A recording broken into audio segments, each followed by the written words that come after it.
அன்பான faith posters family, இயேசு கிறிஸ்துவின் வெளியேற பெற்ற நாமத்தில் உங்களை வாழ்த்தி வரவேற்கின்றோம். இன்றைய வேதாகம நபர் தொடரில் நாம் எல்கானாவின் 2 மனைவிகளில் ஒருவராகிய பெனினாலை பற்றி தியானிக்க இருக்கிறோம். ஆழ்ந்த பாதுகாப்பின்மை உணர்வு எப்படி மற்றவர்களை துன்புறுத்த தூண்டுகிறது என்பதை நாம் பெனினாலின் கதையின் மூலம் கண்டறிய போகிறோம். பெனினாள் மற்றும் அன்னாள் இருவரும் எல்கானா என்ற நபரின் மனைவிகளாக இருந்தனர். பெனினாளுக்கு பிள்ளைகள் இருந்தனர், ஆனால் அன்னாளோ மலடியாயிருந்தாள்.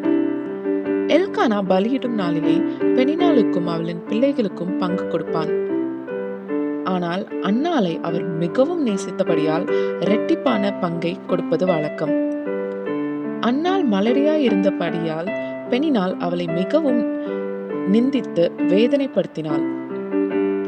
பெனினாள் ஏன் இவ்வாறு அன்னாளை நிந்தித்தாள்? பண்டைய அண்மை கிழக்கு சமூகங்களில் ஒரு பெண்ணின் மதிப்பும் சமூக அந்தஸ்தும் அவள் பிள்ளைகளை பெற்றெடுக்கும், குறிப்பாக மகன்களை பெற்றெடுக்கும் திறனுடன் நெருக்கமாக பிணைக்கப்பட்டிருந்தது. பெனினாளுக்கு மகன்களும் மகள்களும் இருந்தனர்.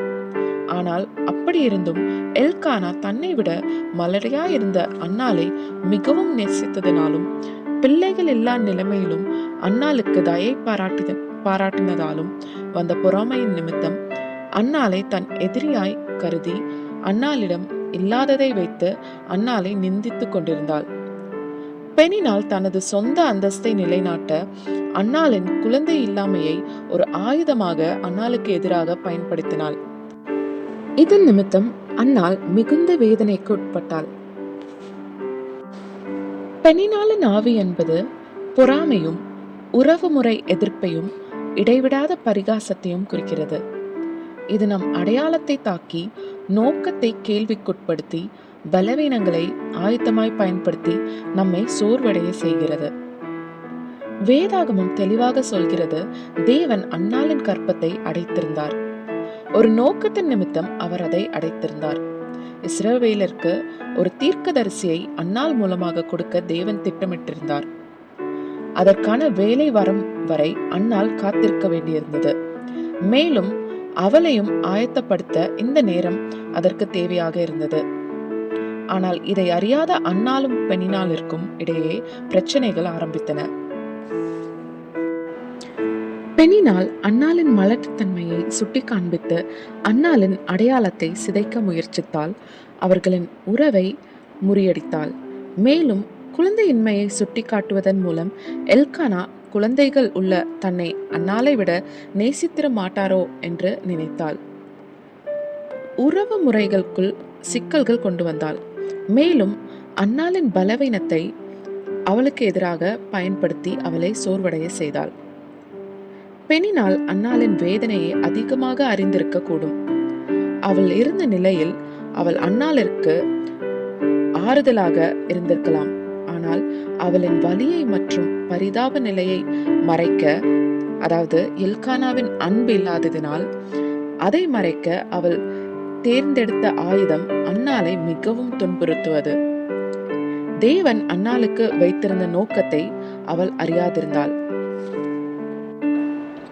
அநேக நேரங்களில் நாமும் நம்முடன் உள்ளவர்களை தூக்கி விடுவதை விட்டுவிட்டு அவர்களை தெரிந்தோ தெரியாமலேயோ வேதனைக்குள் உட்படுத்தி விடுகிறோம். காயப்படும் இருதயத்தை நாம் பார்க்கும்போது அவர்களை நிந்தனைக்குள் உட்படுத்தாமல் அவர்களை பலப்படுத்தும் வார்த்தைகளை நாம் பேச வேண்டும். இந்த சம்பவத்தில் பெனினாள் அவளின் தாழ்வு மனப்பான்மை மற்றும் பொறாமையின் நிமித்தம் அன்னாளை காயப்படுத்தினாள்.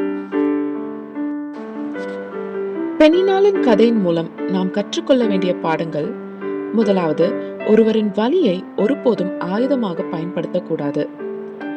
நம்மை உயர்ந்தவர்களாக காட்டிக்கொள்ளவோ அல்லது உணரவோ மற்றவர்களின் போராட்டங்கள், தாமதங்கள் அல்லது பலவீனங்களை நாம் பயன்படுத்தி கொள்ளக்கூடாது.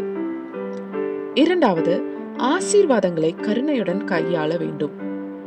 நாம் ஆசீர்வதிக்கப்பட்டிருக்கும் போது நன்றி இருதயத்துடன் நம்மை நாம் தாழ்த்தி கொள்ள வேண்டும். பெருமை நம்மை ஆட்கொள்ளாதபடி நாமே தேவனுக்குள் காத்துக்கொள்ள வேண்டும்.